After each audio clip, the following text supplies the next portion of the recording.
Well, it's time now for a reality check, and today we're going to focus on what is yesterday got a victory at the ICJ in the sense that they stayed the execution of Kulbhushan Jadhav. The full hearing of this is still to take place. Here are the sequence of events of what's going to be happening. There is going to be a hearing. India is going to give its case. Pakistan is going to give its case. Although Pakistan is saying right now very clearly that the ICJ doesn't have jurisdiction. So we are going to spend some time today taking a look at what is the exact legality around this, what has been the history, and what is the real jurisdictional issue. But India is essentially going to the ICJ. The reason why the ICJ has given the stay is India said, look, there's no point if you don't give a stay and they execute Kulbhushan Jadhav, then there's not much that can be done later in case our case is found to be correct. But the really interesting thing, if you take a look at the history of all of this, is that India has by and large avoided going to the ICJ. In fact, India has had a very strong position not to go to any international organizations when it comes to the question of Pakistan. The only time I think India went was 1971 when there was an overflight issue on which India did approach the ICJ. Pakistan has tried it a couple of times. 1973, Pakistan went to the ICJ to do with the return of Pakistani soldiers to Bangladesh. And then in 1999, Pakistan went to the ICJ at a time when an Atlantic was shot down over the run of Kutch. Pakistan went there. India has tended not to go.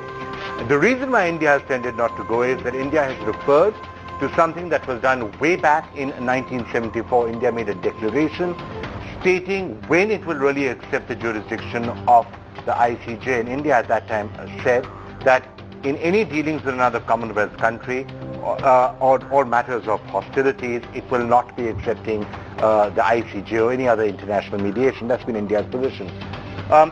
Let me now turn to some of our guests. There are other aspects of this, but let me call in the guests and then try and get some of the technicalities of this going through, because Pakistan has its own interesting point on this, where Pakistan says we will not accept the jurisdiction of the ICJ if domestic laws come in. This is espionage, domestic laws come in, so therefore we will not accept the ICJ jurisdiction in this. Now, what's going to actually happen in this and which way is this going to play out? Great to have with us Ajay Shukla, who's a top defense analyst. Mr. G Parthasarathy, been former High Commissioner to Pakistan, a member of the Policy Advisory Group as well, so great to have you with us. Jaydev Ranje is of course, former Additional Secretary, Cabinet Secretariat, or RAW, if you can call it that, so you presumably know some of this. G.V. Narasimha Rao, it's great to have you joining us as well. Before I start the discussion, Air Vice Marshal Shehzad Chaudhary also is joining us from Pakistan. And if I could just actually get the Pakistan question a bit out of the way, I'm just trying to understand from you, sir, what is the Pakistani reaction to this? Is Pakistan going to accept the jurisdiction of the ICJ? And is it at least going to refrain from hanging Kulbhushan Jadhav after what many consider a kangaroo trial? Yeah. One thing, obviously we're not as excited here in Pakistan as you are in India about it. What the ICJ set up on the website was essentially an Indian request which stated whatever it stated in the couple of pages that has been well known by now to both sides. The Pakistani government will obviously give a more formal response to it tomorrow, sometime by the Foreign Office there. But personally, and not being a legal mind myself, I can share with you that I don't think that this is the Vienna Convention which is going to govern how we deal with the matter. And perhaps the Pakistani side might actually invoke Geneva Convention, which deals with conflict, the laws of the armed conflict, and when you pick up spies and both sides during the non-conflict, how do you deal with them? And that Geneva Convention and the additional protocol in the spies is what's going to govern Pakistan's behavior and the push them towards the Kulbhushan Jadhav matter. All right. Third, I mean, one of the things that is going to come up is, because Pakistan is, and we'll be already hearing this all day long from Pakistan, saying no jurisdiction when domestic laws come in. Actually, the Vienna Convention is something which Pakistan is a signatory to you. Now, in other aspects of the ICJ, nations can declare that it's an opt-in system, that we will accept the jurisdiction in this, we will not accept the jurisdiction in that, and India's done that, Pakistan's done that. When it comes to the Vienna Convention on consular access, however, it is compulsory. There's no choice that either of the countries have once you sign on to the Vienna Convention. So that's pretty much what the ICJ is saying, that how can you flout something that Pakistan has signed up to? We can keep on debating the rights and wrongs of kangaroo trials, but this is Pakistan's obligation under a convention that it has signed up for. Yeah, well, what I'm suggesting to you is that you're playing on a wrong turf of all this while. It is not the Vienna Convention which deals with the protocol matters and state matters between two sovereign states. This is a Geneva Convention obligation that actually determines the bits of both. You can pick and choose which one you're referring to. The obligations under both the agreements. Geneva Convention, yeah, there are requirements. Geneva. No, you can't do that. Let me complete what I have got to say. You've got two soldiers sitting there who are very well versed with Geneva Convention and what happens to spies. What's going to happen? Not been established he's a spy. He was kidnapped from Iran. Who has said he's a spy? He's kidnapped. You have a coerced confession or put on television. Who says he's a spy? Okay, we can keep on debating the Geneva Convention. But let me ask one point before I leave you guys. I think there is so much more. There is so much more that Pakistan can actually take to the ICJ. Yeah, but can I just complete my? I think that's all I'm trying to ask you. Is Pakistan going to accept that the fact that we should go on the 15th of May to the ICJ and let the court see what evidence there is?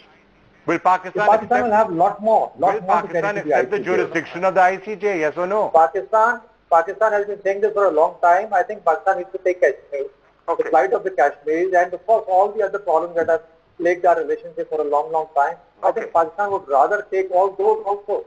I thought you would say that. This is a matter. Right. This is a matter. Absolutely and entirely within the domain of the Geneva Convention. Okay. Air Vice Marshal, thank you so much for joining us. I know we're about to lose a line to you, so thank you so much for having joined us. Partha, let me come to you on that. So, look, it's very clear from what we've just heard what the Pakistani line is going to be. We're going to talk about spies, we're talking about espionage, we're going to talk about the Geneva Convention, X, Y, Z, and the second part of what he said is something that I think we need to pause and think about, because clearly Pakistan is going to now say that, now that we're getting the ICJ into this, let's try and internationalize the whole matter, which is something India has tried to avoid doing, which is why India has not gone to the ICJ or anybody else since 1971. No, it's quite simple. Immediately after the Kargil conflict, Pakistan went to the ICJ over the shooting down of their aircraft. And India said we do not accept the jurisdiction. India pointed out that we had conveyed in writing when the International Court was set up itself that issues involving disputes with the neighboring countries, Commonwealth countries, territorial disputes particularly, will be out of the jurisdiction. We would not accept jurisdiction. So the procedure of the court is, at the time of a particular covenant, if you accede with those reservations stand. Pakistan lost that case because we voiced the reservations. Now in this case, there are two conventions, and I think our listeners should understand. One is the Vienna Convention on Consular Relations, to which both Pakistan and India are signatories, which clearly provides for consular access, open and that's trial, compulsory and binding on both sides, and Pakistan but what Pakistan says, there are exceptions. The answer to that is, there is yet another Vienna Convention which is most important. It's called the Vienna Convention on the Law of Treaties. Under that convention, you cannot say, I'm going to not fulfill other responsibilities because my domestic law says so. If I can just get GVL for a second. GVL, I guess one of the concerns is the government took a decision to go to the ICJ because, and we've heard this from the foreign minister and from others, there was an Indian's life at stake. There was no other choice. They may have gone ahead and hanged him after the kangaroo trial that they've held. They may have gone ahead and hanged him very fast. The risk in this, I guess, and the danger in this is whether Pakistan starts to use this now as a precedent to say, well, now that we've started getting the ICJ into it, let's try and bring other matters before it. No, Vikram, I don't think these are comparable situations at all, because here what is being sought is that the Vienna Convention, which is a multilateral convention, this is nothing to do with only the two countries, India and Pakistan. And there is also Article 94 of the UN Charter, which binds nations which are signatories or which have ratified this charter to accept judgments of the ICJ. And in this case, we are only asking the multilateral convention, which is the Vienna Convention, to be followed. It could be any two countries. So this has nothing to do with the two cases. Although the dispute is with Pakistan, this particular case really relates to only a multilateral convention and its non-acceptance or non-adoption by Pakistan. They have really not, despite 16, 17 attempts by India, consular access was not allowed, and the case primarily pertains to that. I don't think this has anything to do with the territorial issues involved between the two countries. Mr. Gandhi, let me just come to you. Now, you of course very well acquainted with the functioning of all these agencies, and especially RAW. Everything that you have seen and heard in this particular case, now India is very clear that even Iran seems to be indicating more or less the whole thing, which is why Iran's not got into it. Iran says we wouldn't mind consular access also. The indications are that this was an entirely trumped up case, kidnapped from Iran, brought into Pakistan and done. From whatever you are seeing out here, how do you interpret it? Raw agent is what the Pakistanis are saying? Or is it, and he has a confession, but presumably a confession can always be tortured out of you. Quite right, Vikram. Actually, I was very surprised when this case was brought up, or shall I say, pulled out by the Pakistanis, with, I would say, a series of errors in even the manner in which they created the story. The first thing being his appearance inside Pakistan, which has a tale to tell by itself. Secondly, the fact that he has an Indian passport. Now, I know that questions have been raised on that, and people are not willing to buy the fact, all people are not willing to buy the fact that he should not have had an Indian passport. But the fact is that when an intelligence... Actually, I'm sure you would not be sending raw agents into Pakistan bearing an Indian passport. Yeah, then what's the point of sending him? Cards and visiting cards and saying, hi, I'm an agent of raw. Exactly. What's the point of sending him when deniability is the basic criteria on which we function? So that is the first thing that strikes me. And if they had to really try and frame him, they should have given him a Pakistani passport with with a Muslim name, and then, tried to establish a trail that he's not a Pakistani. That would have made more sense. Ajay, how do you see this thing playing itself out now? You're seeing some sort of denial from Pakistan, questioning of jurisdiction. Do you think they will accept to the ICJ's jurisdiction in this case, go and hear the matter out, perhaps hoping to play it eventually, in some manner of internationalization, or what? I would be really surprised if they accept jurisdiction, even though the temptation to accept and then bring in Kashmir and dredge up a whole lot of other issues would be tempting for them. But in this particular case, the fact is, rightly, wrongly framed case, whatever the situation might be, they have got hold of an Indian national, a high value asset as they would call it. Something that they know India is very worried about, something that they know India would pay a high price to get back, and they are going to milk this for all that it's worth. If it involves repudiating the jurisdiction of the court, the fact of the matter is it becomes very hard to make these things stick in an international jurisdictional environment. Yeah. It's very easy to turn around and say, no, we have this domestic law and we do it, and after that you can keep arguing. The fact is, Kulbhushan Jadhav is in Pakistan.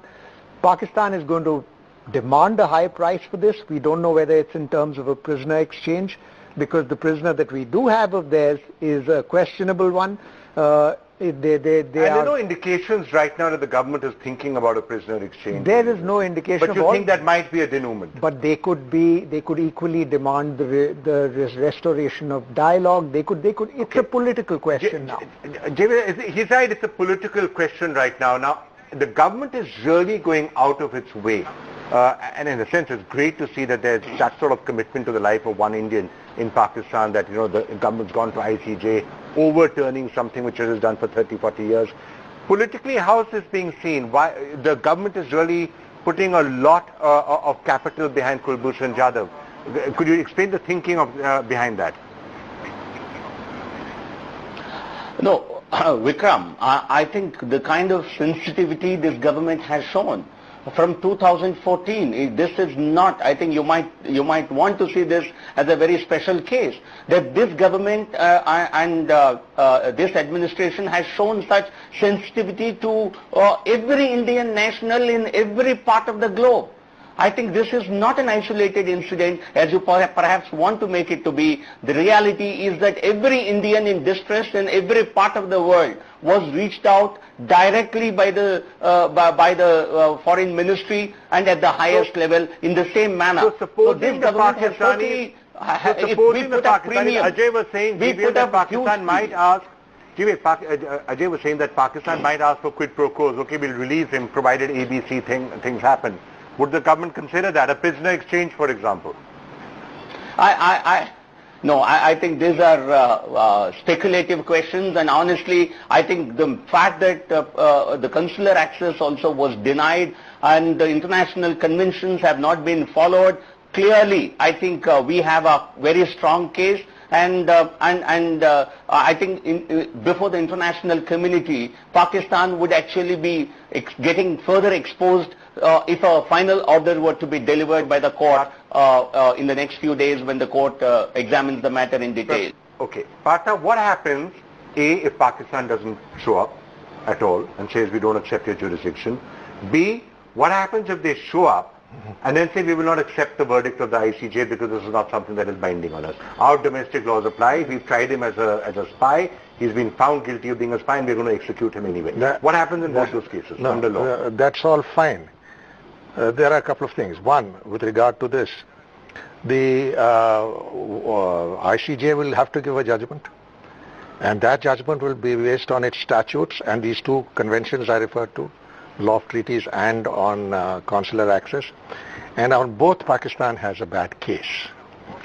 So Pakistan today is in no position to really challenge international opinion frontally. But in this particular case, there will, I don't think we are going to let them get away with no assets of our own. I mean, and obviously those are issues we will not talk about.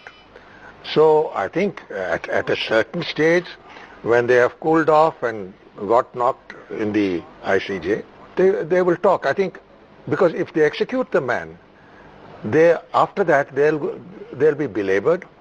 The other point, one more point. They are facing problems with all three neighbors with whom they have land borders.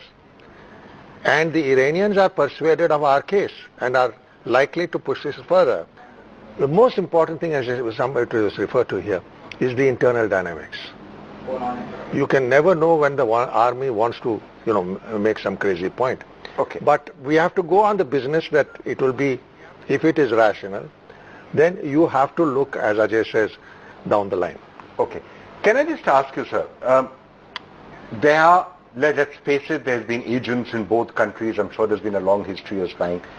I mean, there are only two possibilities out here, that either he was a raw agent, and what India is saying that he wasn't, he just kidnapped and he was taken away. In either event, how have these things historically played out between India and Pakistan? Well, the first thing is that we know that some of our people have languished in Pakistani jails and undergone really terrible treatment for decades altogether. And I'm sure their spies have also been captured. I mean, many terrorists sent across from there certainly have been in Indian jails for a long time. Historically, how are these things normally handled? Well, the two points I'd like to make, Vikram. First is, to answer your question, normally the spotlight is not put on such issues. So the fact that the Pakistanis have chosen to, bring this into the public domain, in fact, highlight it, means that there are only two ways it can go. Either they will wait, as Partha said, for time to sort of, just let public memories fade, which will mean quite some time, or they will execute the man. One of the two. The point of going to the ICJ, I think, becomes... There's some scary reports, which I'm sure you've read also in sections of the press, or some people speculating whether the fact they've come out and made an announcement like this is an indication that maybe he's already been executed. I don't think. I think that's. I don't want to spread any concerns, but that is something which is. I think that's a high-stakes game, but I doubt if he would have been executed right now. Too early? Maybe. So you don't think they have done it? No. But on the ICJ thing, I'd just like to make one point. By going to the ICJ, We have certainly upturned a lot of maybe our earlier decisions in order to show that we are doing, trying to do everything to save one person. But in the process, what we will be doing is presenting evidence to the ICJ, of which we must be very confident, which is why we've gone there. G, I just want to get one final take from you. At the end of the day, ICJ and all is fine. We still are struggling to, I think, figure out what the long-term plan for dealing with Pakistan is. And you know, that some strategy, something will have to be worked out. So is it going to be now that the strategy is to start involving the international community more? Recognize that Pakistan's having trouble with Afghanistan, with Iran, the United States not likely to be that friendly anymore. So let's make the matter international. Let's try and get other people to come in and reign in Pakistan, because we will struggle to do it by ourselves. Is that the strategy? No, I absolutely no, Vikram, because as I said, this could be a case with any other nation as well. If any nation refuses to accept, follow the international conventions, I think you may resort to this certainly is a precedent. If you were to land in a similar situation in a third country, we might follow the same course of action. But as far as bilateral issues are concerned, I think this is absolutely no case at all. Very strongly, we don't want to accept any international interference. That's the difference. With other countries, no, I'm saying on a similar case. On a similar case, here the issue is not bilateral. The issue is about a country not wanting to follow the basic tenets of international convention to which they are a signatory. I think to that extent you can see this as a precedent, but this has nothing to do with any other bilateral issues between the two countries, and I don't see this as a possibility at all. All right, Keval and Samara, I know you have to leave us. Thank you so much for joining us. Patrick, do you share his optimism in that, or is it not, or is it that Pakistan will try and somehow use this as a precedent for other things? No, I don't think Pakistan Pakistan will not succeed in doing. But I come to a query. We've had Turkey and other random countries coming up and saying, well, maybe we'll mediate now. I mean, Erdogan is a known Islamist, so let's leave it at that. The fact of the matter is, whatever G Parthasarathy may say, it's good. But the fact of the matter is, diplomacy lies in bringing pressures to bear on an adversarial party.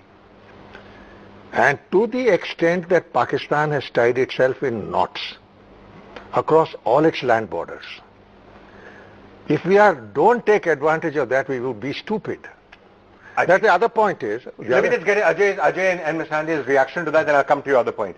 Would you agree with him? Is there a vulnerability right now? I mean, unfortunately, we keep thinking there's vulnerability in Pakistan, and they're going to now change their behavior because they're pressurized. We thought that after 9/11. I can't think of how many times we thought that now surely Pakistan will start moderating its behavior. They show no signs of it, unfortunately. Is it a particular moment where they are under pressure and they may now be amenable to reason? Well, I would not go with that argument right now, because they seem to be completely bent on brazening it out. They are saying that if the US is bringing pressure on us now, we still have backing from China, and we have all our sort of cards on the table with China, and we will withstand whatever pressure is there. But one thing I note, and that is a political dimension to this entire thing. They have created a pressure point on India through the capture of Kulbhushan Jadhav. If they were going to execute him, there would not have been so much of hoo-ha, there would not have been so much of public thing, unless they were just planning to make a propaganda point. And there is a very limited propaganda value to saying that India sent a spy to Pakistan. Yeah. To me, there is a clear political purpose. They are building up political pressure. They are creating this thing that he could be executed any moment. I would be surprised. In India, you think? They are building up a point. They will use this as a negotiating strategy, as a pawn for achieving something. What that thing is might well be already being discussed in the back channels. We don't know. But I'm waiting to see how this game goes on next. All right. Mr. Hanete, on the broader question of how we handle Pakistan, he says they are slightly vulnerable because of the situation on all their borders. He says yes, but they will brazen it out so long as they have Chinese support. What's your take? I think not only they are definitely vulnerable, not only on the borders and on this issue, but I think what case we will try and make is that Pakistan has now crossed a sort of a line, and instead of just sending spies in, they're picking up innocent people and trying to frame them. I think that is something that will find resonance in world capitals. Okay. The second thing is where terrorism has gone in Pakistan. I think we will use the ICJ to also bring out that point. So I think Pakistan may find itself under greater pressure without our having succumbed to opening a composite dialogue because of Kulbhushan Jadhav's capture. At the end of the day, one quick word from each of you on the question of, you think we'll be able to save Kulbhushan Jadhav? We'll give it a try, but I think, as he says, these things are operated on several channels. Yeah. And they would also be made aware that there are certain prices they may pay at an equivalent rank. Okay. And here we have got the support of both Iran and Afghanistan. They will have nobody's support. Yeah, I think if it comes to that, then it's not a question of just being limited to, as Partha said, another person of equivalent rank. I think we'll have to take harder steps. I'm extremely hopeful about Kulbhushan Jadhav's case. I believe that Pakistan will not completely let go of the one card that they hold right now. He's too valuable to execute, and I believe that there will be some kind of quid pro quo for that. All right, so let's see how it actually plays out. So yes, India getting a victory there at the ICJ in the sense that the execution of Kulbhushan Jadhav has been stayed by the ICJ, but it's still not the end of the process. Hearings, of course, have to take place there, and in the first place, Pakistan has to accept the jurisdiction, has to accept what the ICJ has said. So yes, this is going to be a medium to long term, and in fact, the entire question of how to deal with Pakistan is going to continue to be a medium and a long term question, to which there are still no clear-cut answers as to what is the right strategy. You're watching Reality Check. We'll be back tomorrow.